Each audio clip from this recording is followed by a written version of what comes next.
Uh, One of the things one of the concepts that we held from 2008 to 2013 is that we don't have to start everything from scratch.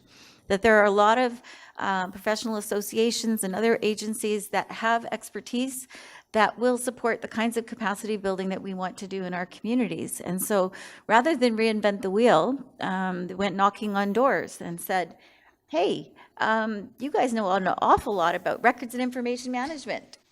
We don't. Can we work with you?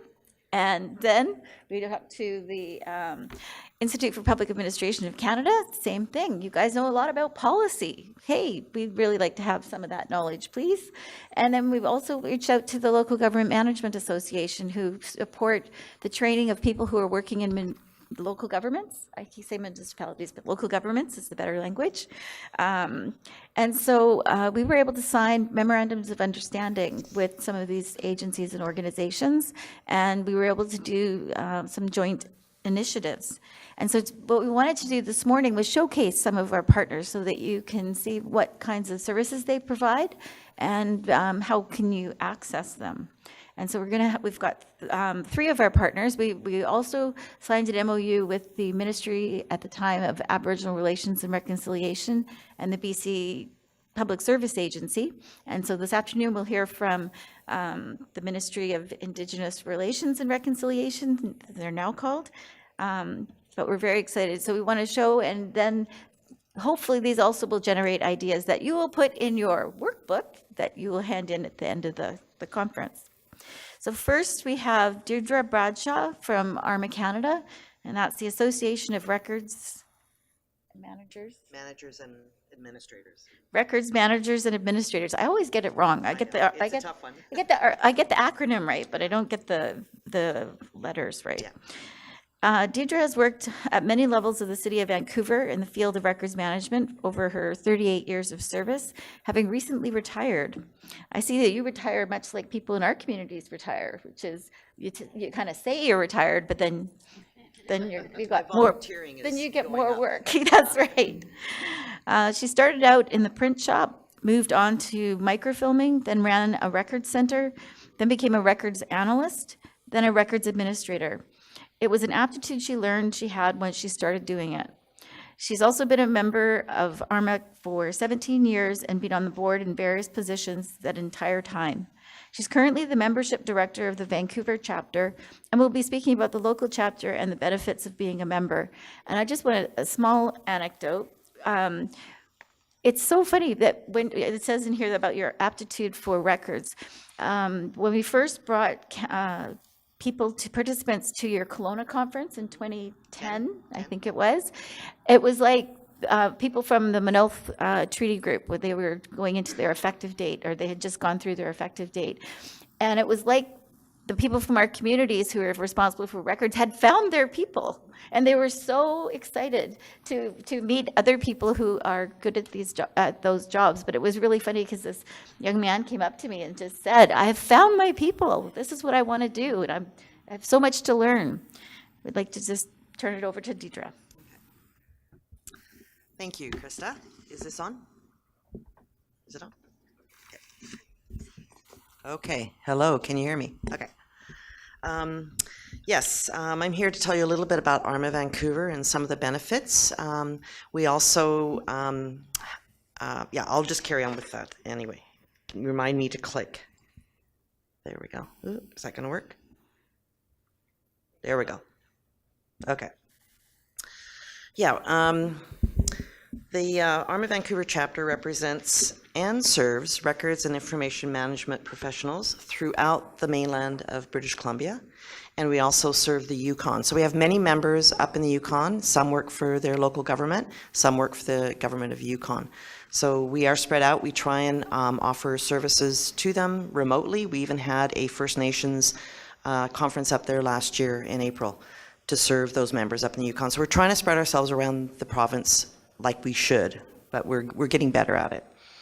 The chapter was established in 1970, and we are a chapter of ARMA International, which serves records professionals around the world. It's mainly North America, but there's also a European chapter, which are coming online and trying to get the services over there as well, and the benefits. We're approaching our 50th year as a chapter, so we will be having a big celebration in a couple years. We had a really big 40th, and we're going to do it upright for the 50th as well. Okay. We have a mission statement. You can find it on our website, but I'll just say it here. It's up on the screen. To advance quality information management programs by providing our members with advocacy, professional development, as well as networking opportunities. So we have social events throughout the year. We have workshops. We have educational presentations with people who have been in the industry for quite some time. And they're always beneficial, and you can attend those whether you're a member or not. And they're typically in Vancouver, Lower Mainland. As I said, we're trying to spread across the province as well. For those on the island, we also have a chapter on Vancouver Island that stands alone. It's very similar. I mean, the same people, but they've had enough demand to have a chapter on Vancouver Island as well. So they would be have a website and the same kind of format that we have. In 2010, as Krista mentioned, we were able to come together with First Nations Public Service and sign a memorandum of understanding at our Kelowna conference. And there we vowed to work together to support First Nations in their endeavors to manage their records and information, and support everyone who finds this as part of their job when they are working for First Nations. After that, we designed, in partnership, a toolkit for those doing this kind of work in their local governments and local nations. And it is available on the First Nations Summit website as well. It will be available soon on the First Nations Public Service website. So that is free for a download, and we can also provide on-site training. We've got a person in our chapter who has traveled across the province providing on-site training. So that is something you can reach out, and we can, in partnership, try and provide that to your local area. Did I miss a slide? Yes, sorry. That's a slide I should have had up there for a few minutes. Wave at me if they don't match. Okay, so if anyone wants to take a picture of that, or for the live streaming, there you go. Okay. There we go. Membership benefits. Okay, I won't read this out to you, but there's certainly some benefits if you do become a member, including journals, magazines, online resources. So if you're a remote community and you can't get to our events in Vancouver, there is some online opportunities, webinars and seminars, and they can become valuable assets to both your organization and to you personally if you're trying to get your professional development going for yourself. I have been a member of ARMA, as I say, for 17 years, and I was asked to be a board member right away. And I have been a board member since day one, 17 years ago. I've held various positions, program, secretary, president, and now I'm currently membership chair. And what that has done for my personal career has been phenomenal.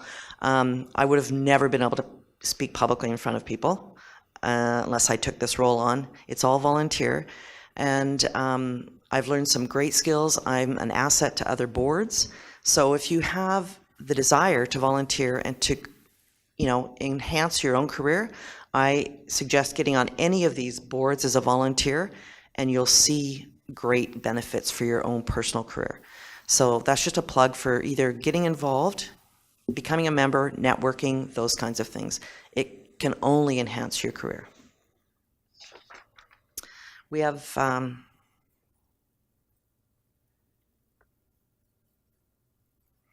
two membership types. I'll introduce the first one. It's an associate member, and it's a basic way to introduce yourself to ARMA International. It's the first step into membership. There's some benefits, not the full benefit, but it can give you a taste whether or not it's a good fit for you. So it's, unfortunately, it is US dollars because it's based in the United States. But there's definitely some benefits to joining at this level. The next level is professional. And this is where you'll get your discounts to conferences, the Army International Conference. We have a Canadian conference, and we also have local chapter events. As I say, you can attend all of these things whether you're a member or not. It just allows you discounts. There's also a magazine that comes if you're a professional member. And there's online 24/7 access to webinars and online learning as well. And if you're a member, you can go into the Army International website and download, share, have a room full of people, watch a webinar, and educate more than just yourself. If you're also a member, you also are eligible for grants. Our local chapter provides grants for learning. So if people are going through some training that they need some funding for to get somewhere, we as a chapter provide grants for that. And we also offer volunteer opportunities, such as the conference this year in Vancouver. There's an opportunity for volunteering if you're a member, so keep that in mind. Okay, here's just some information about websites and how to join, how to do your research, if that's something you want to approach your superiors about. We've got some upcoming local chapter events. We have our annual general meeting in the spring. I have up here, it's in May, but we had our board meeting last night, and we're thinking it's probably going to be in June. But that would be on our website. It's going to be in a local restaurant in Vancouver. That's where we elect our new board. We have the board then comes together in July and decides what we're going to do for the year for our members, and we lay out a plan. We also have social events throughout the year, such as something around the holidays in December. This year in May, we're having a May the 4th Be With You event at a local brewery. So it's an opportunity. We're not going to have any education, just a chance to network and speak the language of our fellow records managers. And it's a great opportunity to ask questions of people. If you're trying to solve a problem at work, it's an opportunity to get together with people. And we also have educational sessions. We just had one in February about information governance professional. It's a certification, and privacy. So that was something that happened on February 22nd at a community center in Vancouver. So those are the kinds of things you can take advantage of to help educate yourself around records management. We also offer certification workshops. So there's 2 certifications, a CRM, which is a Certified Records Manager. And there's 2 levels of that right now. There's a Certified Records Manager and a Certified Records Administrator. 2 levels of certification. And then there's another one, Information Governance Professional, which is fairly new, offered through ARMA, and that's another certification. So we have workshops for people who are interested, thinking about it. Is it worth it to me to do this?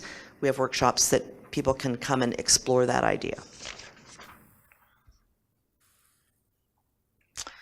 I can't even read that. Okay. We have an upcoming conference here in Vancouver. As I said, it's here in Vancouver. It travels across Canada. It's a Canadian conference. And it's this year at the Hyatt Regency downtown at Georgia and Burrard. And it's from May 26th with pre-conferences, and it lasts until the Wednesday, May 30th. There is a one-day session on the Sunday. It's a pre-conference, and it's geared to the First Nations communities, whether you're working in it or you're thinking about it. And it's going to be a full day of content, and then some of those speakers are also going to be speaking throughout the 3-day conference. So if you can't make it for the whole conference, come to the pre-con. If you can work your magic and be there all 4 days, that would be perfect, because what's going to happen in pre-con will not be repeated. It'll be new material in the conference, the 3 days. Okay. Does anyone have any questions they'd like to raise? And if you're shy, like I am in public speaking years ago, I invite you back to the table where I'm sitting, and I've got some handouts, giveaways if you come talk to me. But anyone brave enough to ask a question here? Okay. But I've got handouts about records, email, all kinds of stuff. and some fun giveaways. So come back and see me. I'll be here through 2 o'clock, okay? Thank you. Thank you.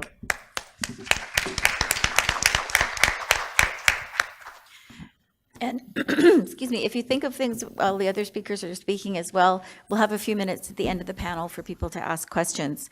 You speak our language, discounts and grants. I like, that sounds good. Scholarships. Oh, all good things, all good things. And the other one was certification. People were asking for recognized designations, so thank you for sharing that. The first First Nations Records and Information Management Conference was at Musqueam in 2014, I think. No, anyway, it was a couple of years ago. And we invited people from the First Nations in the Yukon. And it was a really powerful moment at the end of the conference because we gave the Yukon ladies an opportunity to speak.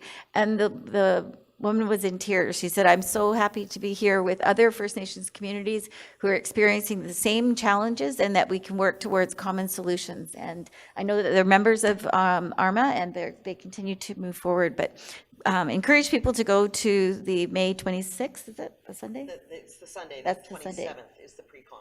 Okay, sorry, the 27th is the first, so encourage people to go to that. At this point, I'd like to introduce Lisa Nye, who's with the Institute of Public Administration of Canada, or IPAC. For the last 7 years, she's been the CEO of Pinpoint Consulting. Lisa is engaged with First Nations and Aboriginal groups on economic, social, and resource projects, negotiating and achieving agreements, developing practical plans and strategies, providing strategic policy advice, advancing economic and social innovation, and taking bold steps to translate ideas into achievements. Lisa has 28 years of experience in a variety of areas within the public sector, including community engagement and consultation, economic and social development, First Nations community development, treaty negotiations, First Nations health, post-secondary education, regulatory operations, policy development, employment and training, and has acquired skills and competencies as an effective leader. Lisa has worked extensively with First Nations and Métis people in British Columbia and across the country. Lisa has received both the Lieutenant Governor's Medal Award for Excellence in the Public Service, and in particular for her extensive work with and in support of First Nations communities and Aboriginal peoples. She's also received the Order of the Sash from the Métis Nation of BC. Lisa served as the Chief Gold Commissioner for the province responsible for mineral and oil and gas tenures, created a provincial Aboriginal social economic strategy through strong engagement, and co-led development of the action agenda for First Ministers and national Aboriginal leaders at their historic meeting in Kelowna in 2005, which I referred to a little bit earlier, and that's where we had the opportunity to work together, and I look forward to hearing from you this morning. Thank you, Krista. Does everybody hear me okay? As I was getting ready, I was trying to figure out how I could make this discussion more rowdy. And I haven't really achieved that yet, but maybe I'll get rowdier as I go. I don't know if that's good for live streaming, but I can't take it back now. I just want to acknowledge the Musqueam people and the Squamish and Tsleil-Waututh nations as well, and to thank all the groups for being on their territory and speaking today. And for everyone for being here. This is for me. It's a happy time. Does that sound weird? It's exciting to be here. I'm really happy to talk with the rebuilt First Nations Public Service Secretariat. So today I'm going to talk a bit about IPAC and what it's about, and talk a bit about what we're doing in the Vancouver group. It's kind of similar to ARMA and some of the things that were kind of discussed already. And then I want to talk a bit about maybe some forward-looking kinds of ideas and things that might be in alignment between our organizations. See if I can get this to work. There we go. I have to remember to move my own as well. So we've already heard through the first day and certainly part of this morning that governments have some things in common that they want to do as governments. Management of finances, which we know. A lot of these were parts of the workshops too that you had. Policy development implementation, obviously pretty key, and it's a whole range of things that fall into that bucket. Management of services of benefit to their citizens. obviously an ongoing task and different ways to perform that, and the representation of the interests of those citizens in the work of the government. And overall, I think ultimately every government type entity is striving to achieve excellence in public administration as a goal.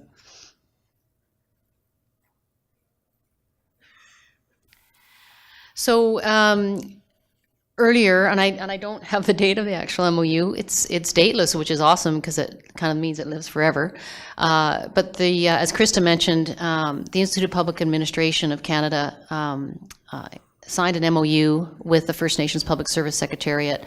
And it does a few things. Certainly we need to look at it and figure out our way forward from here. But it was focusing on areas of common interest, including sharing research, experiences in public administration, information, and skills, involving workshops and different learning opportunities. And at the time, it was documented as this was going to be achieved in part through joint research and programming. So lots of opportunities for alignment. And within that, in that working together scenario, and I think Grand Chief Stuart Phillip made a good comment in that our organizations have visions, obviously, goals and things we want to achieve. And while we want to collaborate and do things in a good way, we do that in a respectful way for those visions and keep those intact.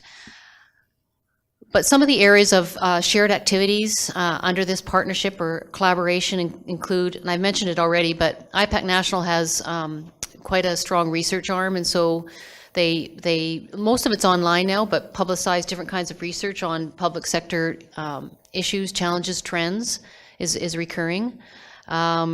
Also, a shared activity is extending invitations to participate in our different workshops and conferences. And of course, that's what we're doing here. We're happy to be here, as I said. We too have a annual conference. It rotates through different provinces across Canada. So that's another opportunity. Cooperating on research, case studies, and other projects of mutual interest. It would be fascinating, I think, to do some of that research work and gathering together. We had a session which, Krista, you helped advertise on March the 9th that was about research in an era of reconciliation. And we had two individuals who worked directly with communities on reframing the way we do research with communities and not to communities, which has been sometimes the case. And just to finish up the list of some of the shared activities, arranging short-term exchange visits and study tours.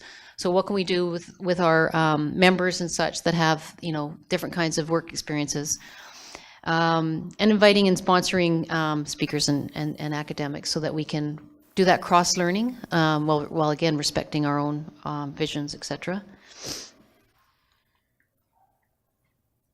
So now just a bit about IPAC. The Institute of Public Administration of Canada is a non-profit professional organization, and it's been in place and founded in 1947. I think one of the comments, I've been involved with IPAC Victoria, because we have a Victoria chapter, and Vancouver, and for a fairly long time as well. It's scary when I say that, but it's probably around 20 or so years. And I left government in 2010 to pursue some other opportunities. And the reason I've stayed involved in the work of public administration is that I believe in it. I feel like I need to continue to contribute to it. It's an important space and an important area of work. So I've continued that involvement and passion for that reason. IPAC is a national membership-based organization. It has some international activities also. And as I've kind of alluded to, but it focuses on the practice of public sector administration and management and supporting learning within the public service. We want to create a place and a space where public service employees can come, exchange ideas, network, gain some support. When we ask our membership sort of what are some of the main advantages and benefits, certainly networking and just meeting other people in the same field, and I think that was already alluded to, is really important. When I was in the public service in the early days, we had built-in networking opportunities. We were, there were groups that came together. That hasn't, over the years, that didn't happen as much. So to have a place like a professional organization where, people with similar public sector challenges are coming together is pretty exciting. I don't know. Does that sound exciting? It is when you get there. I'm trying to get rowdy, but it's not working very well. So, and you don't want to see my breakdancing or anything. It's not very pretty. Vancouver Regional Group is one of 19 IPAC groups I think I've mentioned across Canada. I think in the past we might have had a Kelowna chapter and maybe other groups, and that certainly isn't off the radar. I think it would be kind of cool if we could expand out into BC and have some other chapters. What I was going to say earlier, though, is that the Institute of Public Administration, and I'm a government geek, like I come from government to a large degree, right? And so when you hear Institute of Public Administration, it sounds really dry and ominous, but it's a really dynamic group. And part of the reason why I've stayed involved is the people. I mean, the people that I've worked with have been fabulous, as you well know in your communities and organizations. So it's dynamic, even though it doesn't sound like it. It's dynamic and diverse chapter with a membership focused on, so we've got federal, provincial, municipal governments, local governments, private sector involvement, of course First Nations, Indigenous groups, Crown Corps, and lots of academic and post-secondary institutions. And we have partnerships with, for example, the SFU School of Public Policy, and so we have a lot of student involvement, and we're working to expand that as well. So really great to hear the youth panel earlier, and that was yesterday. We've had more and more youth involved in organization. That's certainly part of our goal to get those insights and input to liven the organization a bit. So just a bit more. Overall, IPAC is dedicated to supporting those, the shared commitment to building. I kind of said that. But there's several ways that we strive to do that, both as a national group and as a chapter. And I've commented here that I think there's some alignment with the Secretariat in that regard and with communities. So encouraging the highest standards of professional practice and service delivery. And I say that in a way that has to align with cultures and context, because standards vary. They don't always work for everybody, but everybody's standards can be what they need to be, whatever that level is for your area, organization. Enhancing the understanding of the public sector is pretty broad. Like there's a lot of quasi-government bodies that are obviously still part of the public sector. And advocating the highest values and ideals of the public service. And again, those are unique to organizations. Expanding, exchanging knowledge. I've spoke about that a bit. I have to make sure I look out the other way because the mic's on one side. Contribute to the resolution of key issues in public administration. I mean, a lot of the dialogue series that we have is about that. It's about, different issues that come up. I mean, one of the things we had a dialogue session about the other day was cannabis. What does the legalization of cannabis mean for our work sites, for our homes, for our communities? It's up to the provinces and governments and other bodies to really define that and look at it. So it's a really interesting, challenge, is one of several, I'm sure. Promoting education and professional development, and I put that in strictly for Krista. No, just kidding. But professional development is really important, and it's such a key part of what we do. Reviewing and adjusting research programs. So we'd like to have a relationship to really provide some of the input on how our research could be even better. And we do develop some and deliver some globally recognized programs. I'll just go over this briefly. We have a regional mission. Like many organizations, we do our planning every year, and we have a strategic plan and a implementation plan. It's really important to develop and promote partnerships across all sectors. Facilitating networking, as I say, is really key in the professional sectors that we're in. And engaging colleagues and peers on the work we do. So just a few things just to think about that might be, again, alignment areas that we can work on. Networking, promoting innovation and excellence, providing these forums like this for continued dialogue. We also, in most of our sessions, really try and think about the applied nature of what we do. I like the workbook idea that, Krista, you've been talking about, because you want to take something away. So we try to have in our sessions that sort of we get our speakers to have takeaways. Like, what do you take away from this session, so that the time is even more meaningful in addition to the networking. Continuing to pursue recruitment of volunteers in leadership roles. And I just want to reiterate what was said. I've been involved, as I say, for a while with IPAC, and it is one of those opportunities where I've been able to learn some things that I didn't maybe know before, or to enhance some of my skills. I'm like Krista, I've learned more about websites and tweeting and those kind of things by being part of IPAC, because we have a lot of great individuals that are very knowledgeable on that. So just to kind of sum up to some degree, I mean, there's lots of areas of opportunity. We need to obviously sit down and have some conversations, but just really communicating between our organizations, our interests and priorities within our visions, sharing our knowledge, and I call them promising practices. I know that there's different words for that, best practices, but what's best to whom? So I like to think of promising practices and seeing how those work in different places. Really working on capacity, and I think it was raised before, and Grand Chief Ed John might have mentioned it, but it's a big word, but if we can break it down into some sort of bite-sized pieces as to what are the capacity issues within working effectively in public administration.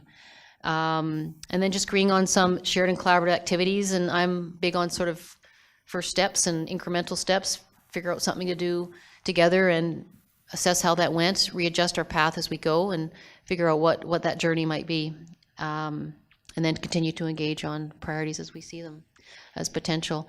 There's information on the Institute of Public Administration. You have to kind of spell it out in full. You have to look around, because there are a couple of other IPAC acronyms on site, and I shouldn't even confess to this, but I renewed my membership with IPAC, but it was actually a totally different organization.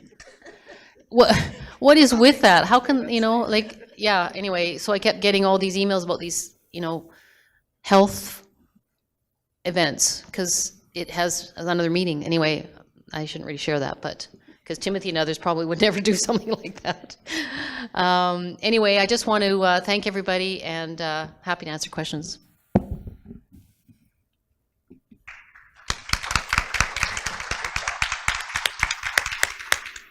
Thank you, Cook's Gem. Thank you, Lisa. I just wanted to highlight, you mentioned it in passing, but one of the areas that we've talked to IPAC about before was case studies. Because one of the things that we hear from communities is that things that they're learning from need to be relevant. And so having case studies that represent what actually goes on in First Nations communities is really important. And my understanding is that there's been some movement on that front. So that's another exciting place that we can hope to work together. I have to tell you that these guys do get rowdy when they have their annual general meetings, and they're very excited about policy, very excited about records and local government. And so when you're hearing about these events, I would really encourage you to take note and hopefully make some plans. Next, I'd like to introduce Nancy Taylor, who's the Executive Director with the Local Government Management Association of BC, the LGMA. Nancy has worked within all levels of government, municipal, provincial, federal, and international, and therefore brings to the Local Government Management Association and its members a truly unique and broad perspective of the issues facing its members. Most recently, Nancy held the position of Director of International Marketing for the Government of British Columbia, where she was instrumental in building and executing the province's international marketing strategy. She's held diverse portfolios ranging from homelessness, mental health and addictions on a local level to international development in developing countries. Nancy started her career as an international fisheries manager with the Canadian Department of Fisheries and Oceans, and parlayed that experience into progressively more senior roles with the UN, various intergovernmental agencies, and the City of Victoria. And before Nancy starts, I also want to give a plug, because our information management toolkit that we tailored to First Nations communities actually started as a document from the Local Government Management Association. And then Director Tom MacDonald said, well, you guys can use it as long as you make sure you give us back a copy of what you've done. And so in partnership with the LGMA and with ARMA Canada, we were able to put our information management toolkit together. So I just wanted to, these are the fruits of working in partnership. Nancy?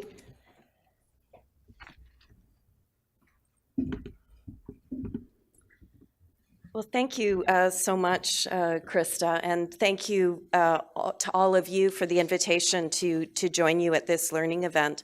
I also want to acknowledge that we are on the Musqueam territories and thank them for their invitation to be here today. After that very long biography and intro, I want to say that for me, local government is the best place to find your public service career. After all the places I've worked, I have never found a profession that is as collegial and helpful and supportive and non-territorial as the local government world. And so what I'd like to do today, if you're amenable to this, is tell you a little bit about who we are, what we do, and to share with you an experience that we've recently had building a program that was specifically designed to work with both First Nations and local government administrators. So I got to remember to do this too. So we are a non-profit professional association, and we provide training and professional development for senior managers in local governments in BC. Our participants and members come from every walk of public service at the local government level. They're engineers, they're water technicians, they're city managers, corporate administrators, virtually every profession you can imagine. We are self-funded. We operate with a very small staff complement.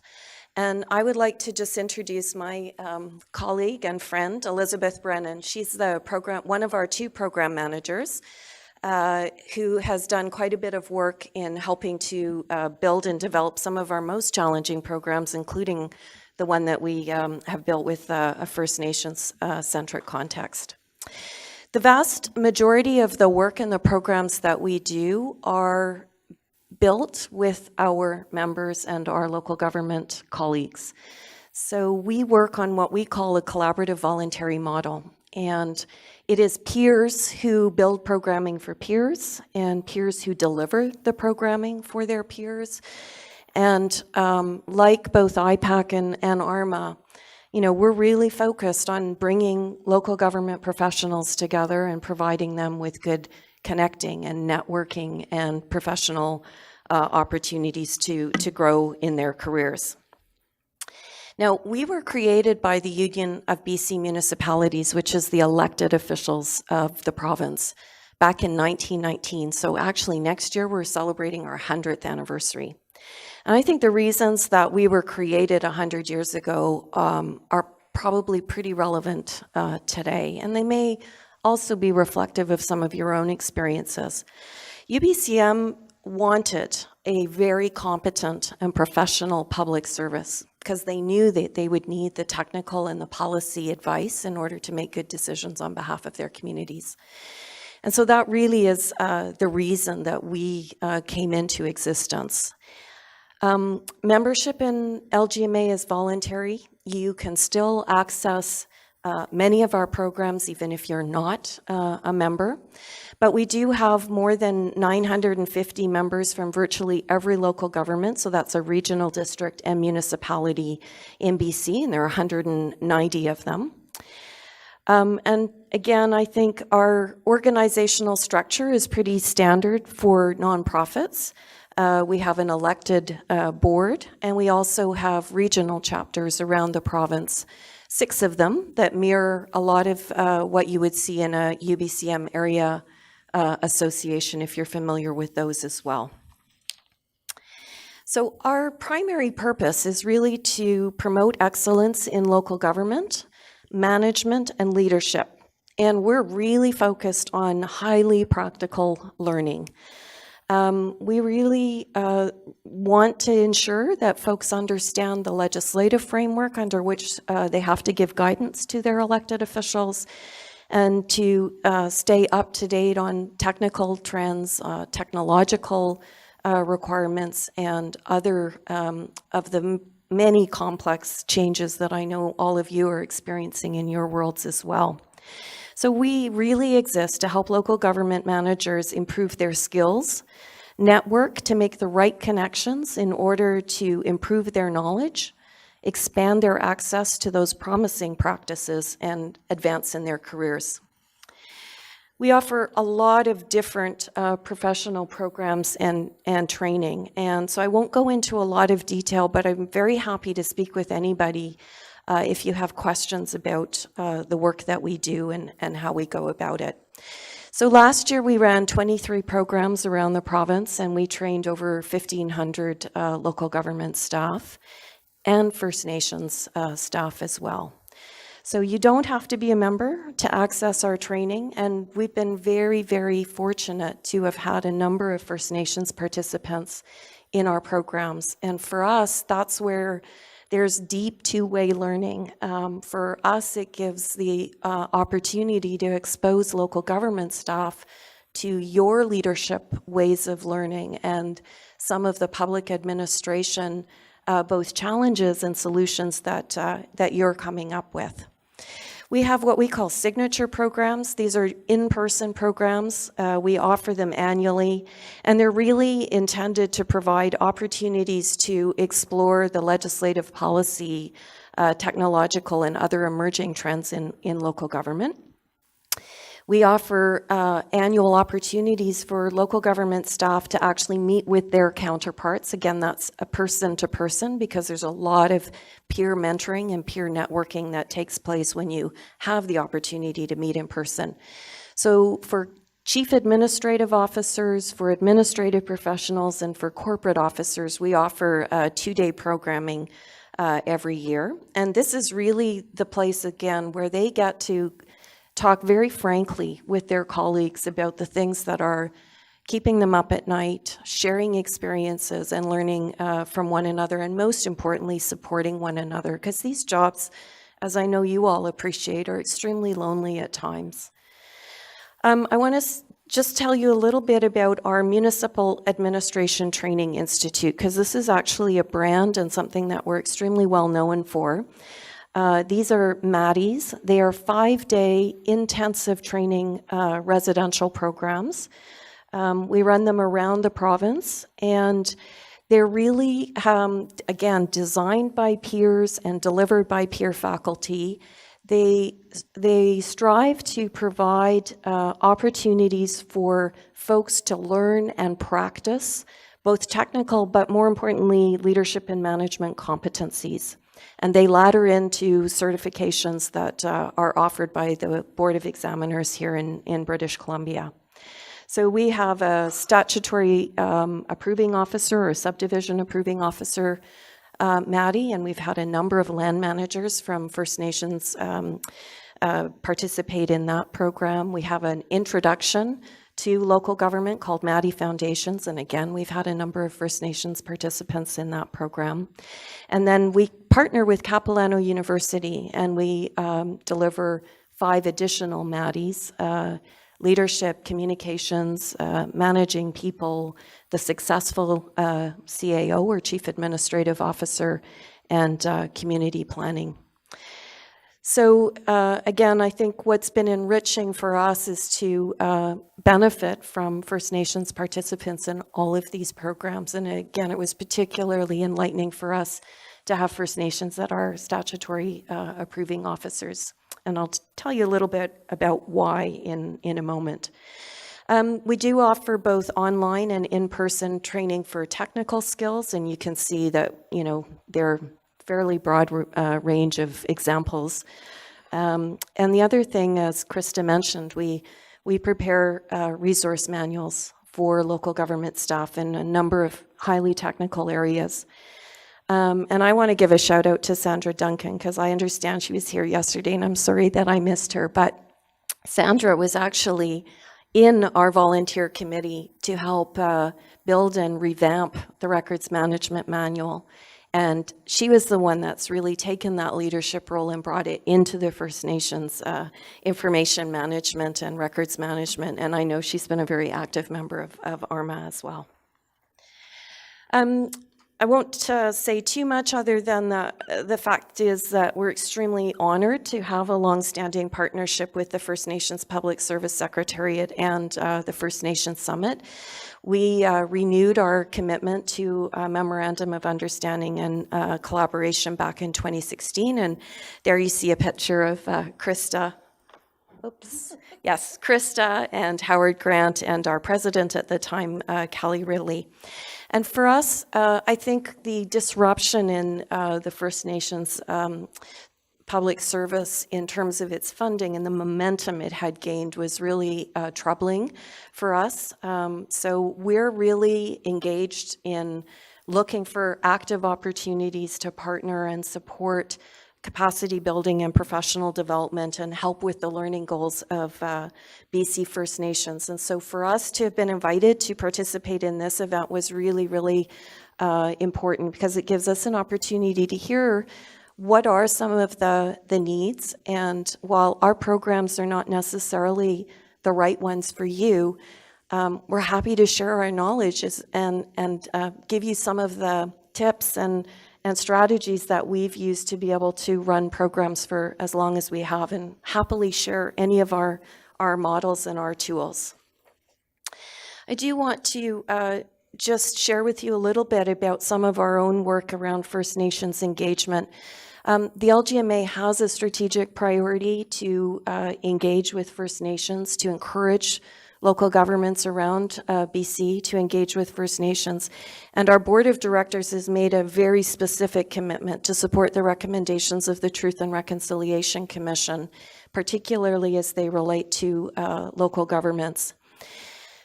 We're not always confident or sure that we know how to do this work really well. And we really do rely on the collaboration with folks like the First Nations Public Service to help us understand where there's a role for us and how best we can do that.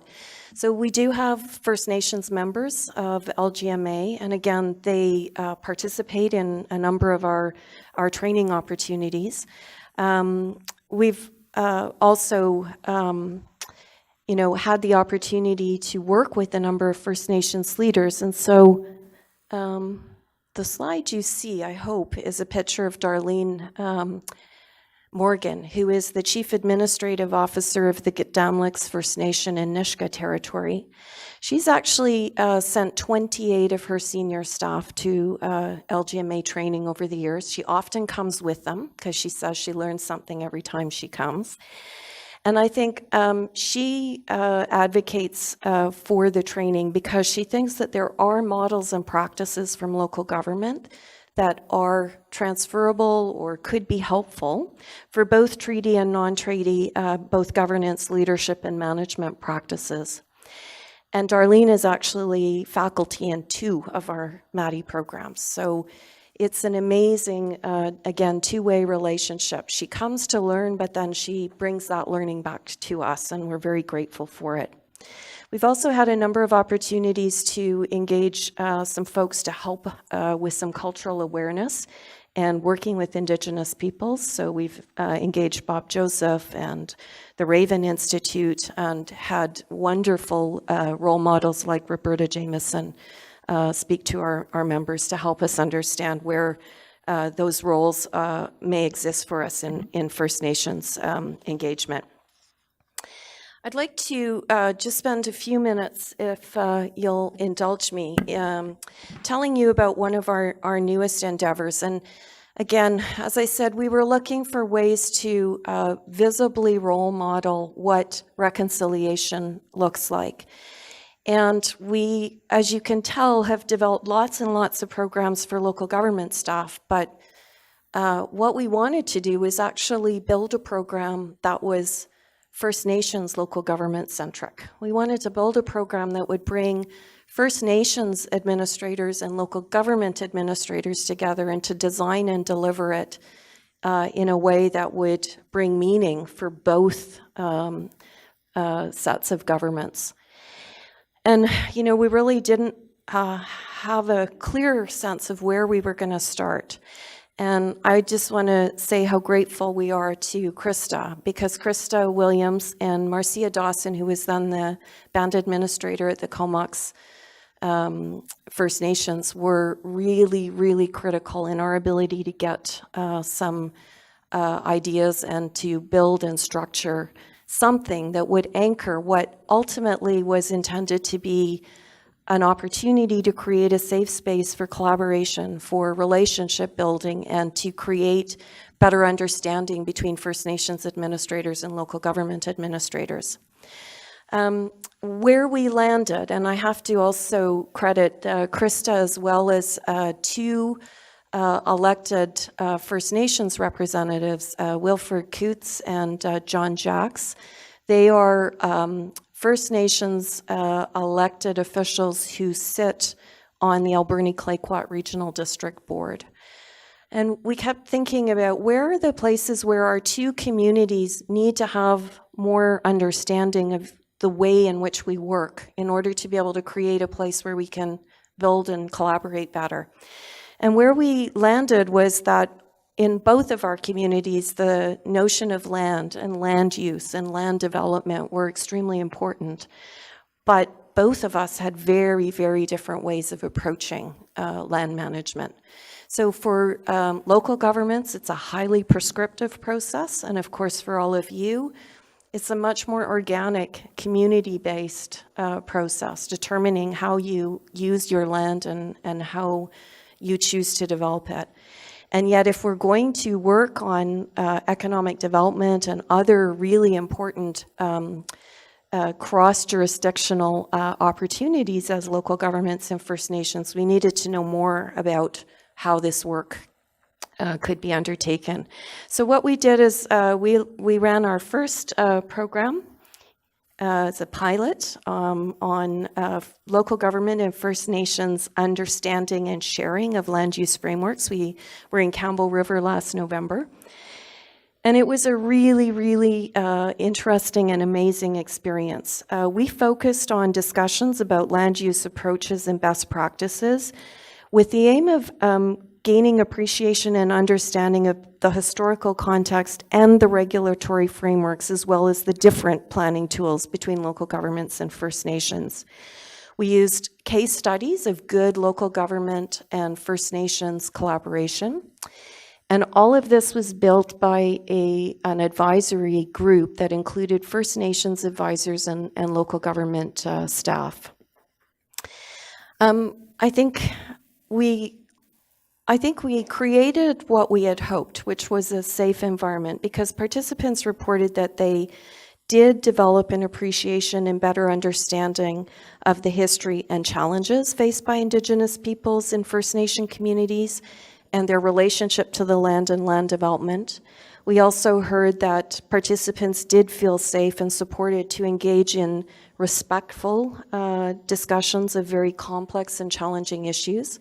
We had a myth-busting panel, which sounded a little bit awkward at the beginning, but again, by the time we got there, we were able to really challenge one another's perceptions of how each other worked and how each other approached complex problems related to development.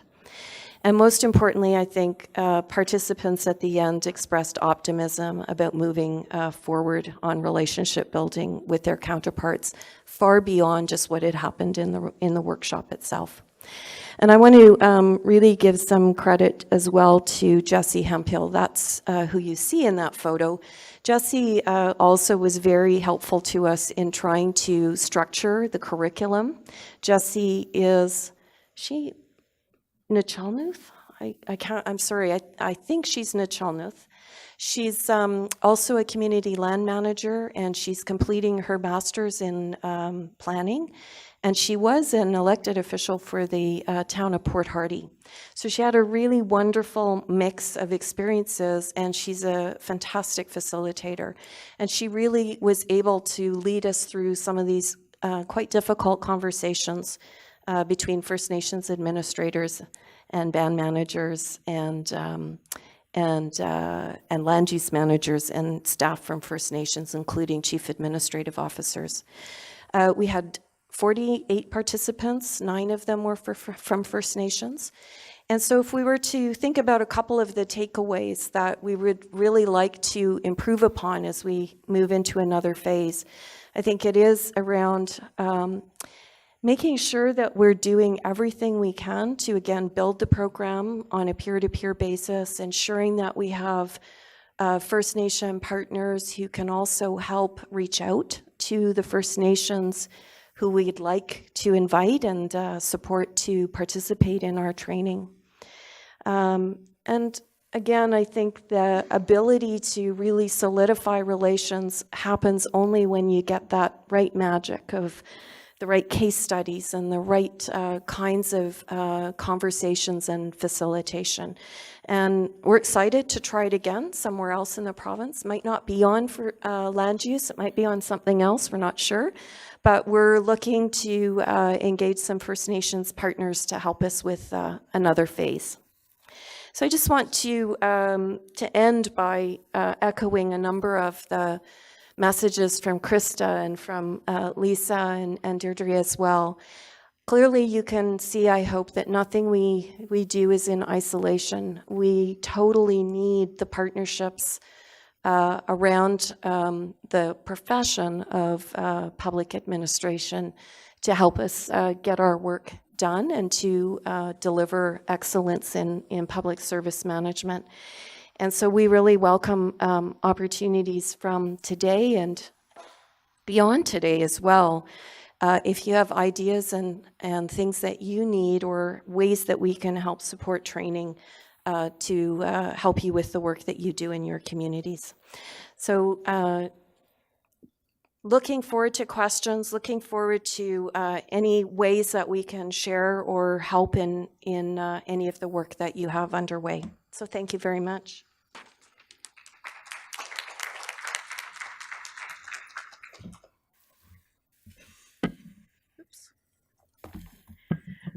Cook-Shem, thank you. These are just some of our partners, and they're so amazing. And I'm so excited that we are the Rebuilt First Nations Public Service, and that you guys have agreed to continue that relationship.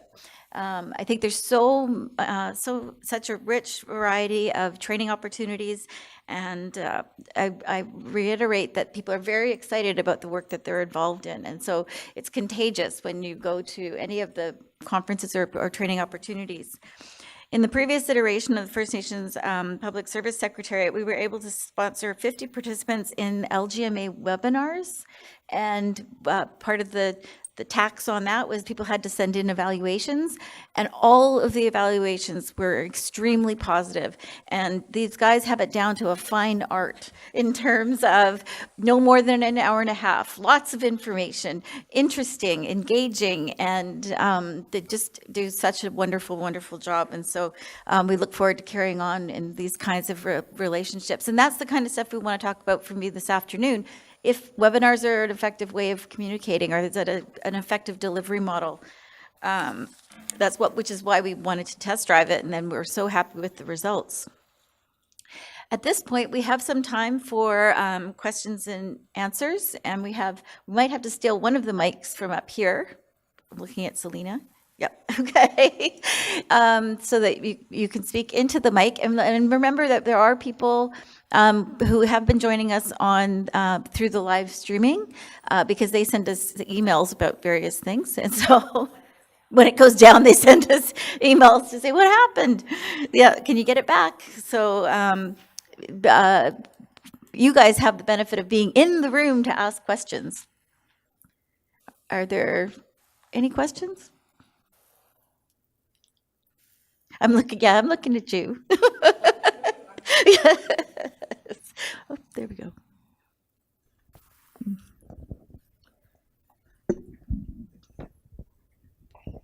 Hi there. I'm Cynthia. I come from Cayuga on the north end of Vancouver Island.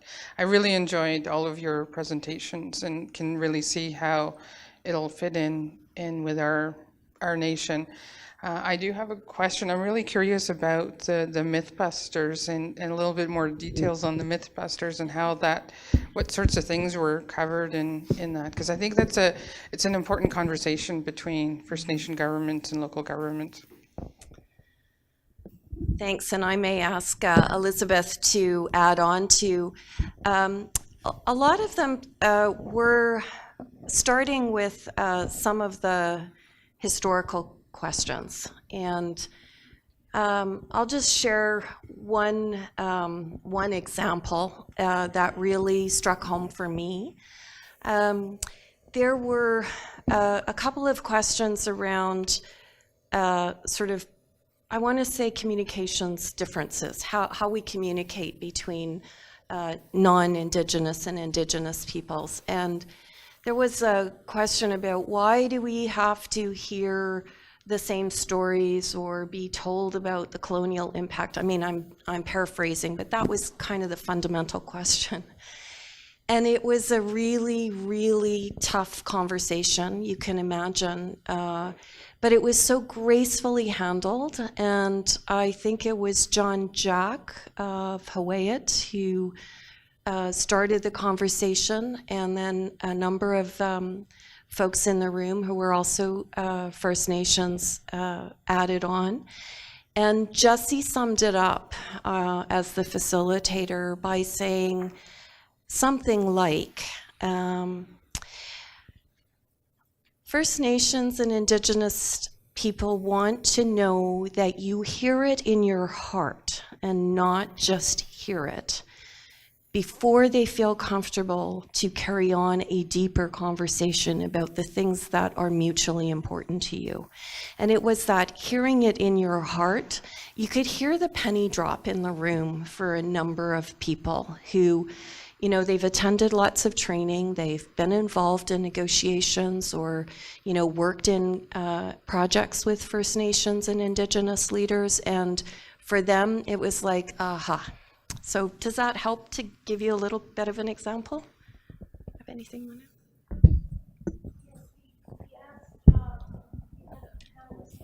Know each other very well. Oh, thank you.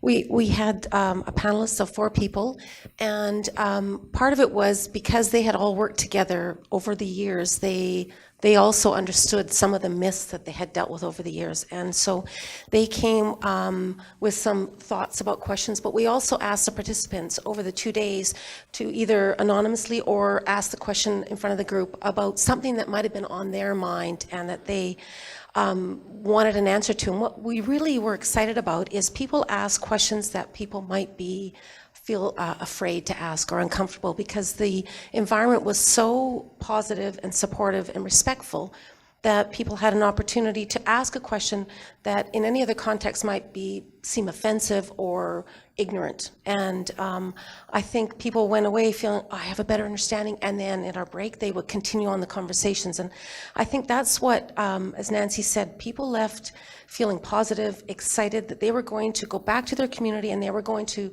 invite themselves or invite their neighboring administrator to come and just get to know each other. And I think that's really what our main goal was, is to reach out and to better understand and take that time to start building relationships and having conversations. And so that's where we felt that Mythbuster, it happened at the end of the second day, so people started to feel like they had a better understanding and comfort level. So it was a risk. We didn't know what it would be like, but I think it went over very well. Thank you. Are there any other questions?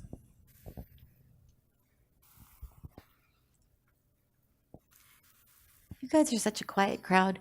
Alan, on the corner there? Alan had lots of questions yesterday in the policy workshop that we really, really appreciated. He's going to be our rowdy one. Yes. Okay, one of question is about funding. Like all other things is like these fundings, but they have criterias with them, and lots of times you need funding to get these.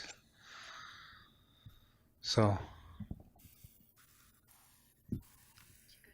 we have problems getting funding for these programs sometimes. So for the program that we built specifically to bring First Nations and local government administrators together, we recognize some of those financial challenges and constraints. And we were able to offer some grant funding to offset the costs of participating to the First Nations that attended, and certainly would do the same if we were to develop a program again. For a couple of our programs, we do offer scholarships and bursaries. So again, it's dependent on the program if you're interested in things from LGMA. I think part of the funding constraint was also the reason why we looked at whether or not webinars would be a good option. Doesn't require a lot of travel, obviously, and it's a low-cost option to be able to provide not the same as face-to-face training, but certainly good technical training nonetheless.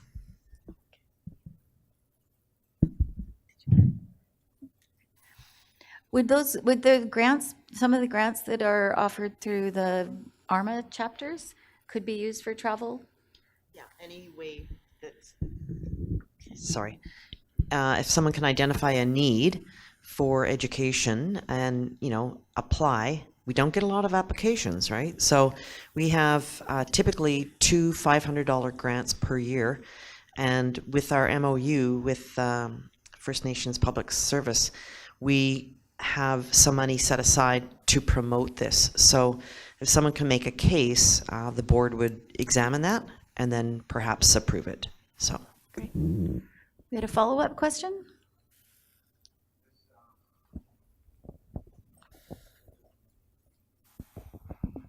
I was just wondering if some of these programs can be delivered on reserve, instead of then you target more of the band membership that way.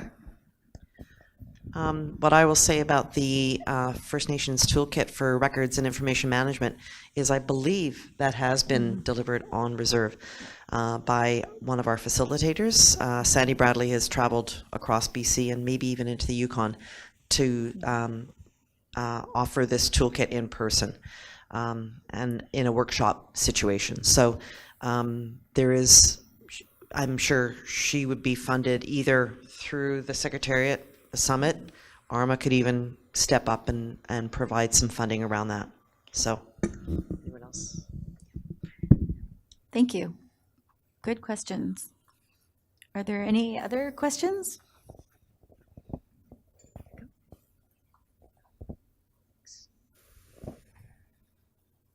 What happened to that knowledge pilot workshop last November? What did you do with the knowledge that you got from it? So great question. In theory, it was about relationship building, but in practice, it was also about learning about each other's land management practices. And we do have a takeaway binder, I guess you could call it, that is a resource kit full of information about the legislative frameworks in the BC context for local governments and practices for land management in both treaty, non-treaty, and in treaty, if I could put it that way, First Nations context, plus protocols and engagement tools that have been developed by different organizations. So we kind of bundle together all of the information about the actual land use management practices on both sides, as well as some additional materials on engagement practices and protocols. I know I'm a little green, maybe, or maybe I'm naive, but when we do all these talks, we think of home. We don't think it as a business or even we don't even try to think of INAC. We try to think of home as ours, and home is our land, and we have our rights to the top of the mountains, wherever the river runs, and we look after that, and we feel hurt when it's logged, and we feel hurt when it's exploited, and we feel hurt when when even our own people chop a tree down that shouldn't have been chopped by the river or something, and we all discuss those issues, and we don't see those people come up to the table. Those people that come into the table are those people who are in that position to come to the table. And here, it just, like I say, I know I'm green and I know it doesn't really fit this, but when we take these issues back to our community, there's a little disconnect in the fact that our community members are also, it's their home. It's not a business, it's a home. And it would be like somebody running your home, you know, and having policies on your house. And you do to an extent with the city and things, but your everyday policies on how you raise your children or live, or we still have so many issues that aren't solved outside our domain that really control us. The way the school systems run, you know, our children still aren't equal. And then we talk about sending them to universities, and these programs are out there, and yet they don't have the education to go to university because they're not treated respectfully enough to graduate. Not that they're stupid, because they're not treated properly. And yet this all falls down like we're less than because we need outside to fix these issues. And yet, every time we go to a meeting like you're talking about, we're giving a little bit of our heart, and are we getting that heart back? Are we just handing it out? And this is where those doors you talk about that are shut. There's so much fear, because it's not equal. You guys all have jobs. It's our life. It's our home, and so we're putting our home on the line here. And I just wanted to say that because it was this whole meeting. This is the essence that I'm missing. I'm feeling I'm missing this point that we're talking about something so sacred. And I know policies are really important and moving forward is really important. And I'm not saying you don't have to, but I think we should just put this into context with it. Thank you. Cooks Jam, thank you. Nancy? So I want to thank you so much for your thoughts, and I'm not for 1 minute suggesting that we were able to attain that level of conversation, but we certainly had a number of discussions as part of our case studies where, in particular, the Clayman First Nations and the City of Powell River talked about how difficult it was for them to get to a place where they could begin those kinds of conversations with an appreciation for how the Clayman people were looking at things like a hospital rezoning and all of the land questions and how different our perspectives were from First Nations versus a local government perspective. So I really appreciate your comments, because those are the conversations we would like to try to open up in, and we're not entirely sure how to do that. So really welcome more feedback about how do you create that safe space where people can begin to unpack some of those challenging conversations and have them in meaningful ways that then can be carried on outside of a workshop. So I appreciate your inputs. Thank you. Are there any, we have a, I just wanted to clear something. I just heard something from the panel there, and I just wanted to clarify something for you. There is no land question. We own the land. thank you. Here we go. We appreciate clarification. Any other questions? Seeing none, I wonder if we could ask Timothy to say some good words for lunch, and then we'll break for lunch and come back together at 1 o'clock. Thank you.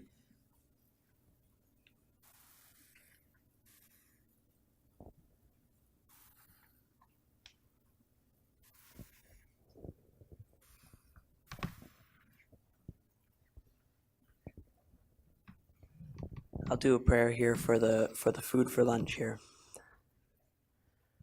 Tlako nas atik shiklin suwa haumi ursuk uyi haumstub unakapni wa hastub Suha histakshil tupali tlako miatasla chu. So we'll see you back here at 1 o'clock. Enjoy your lunch.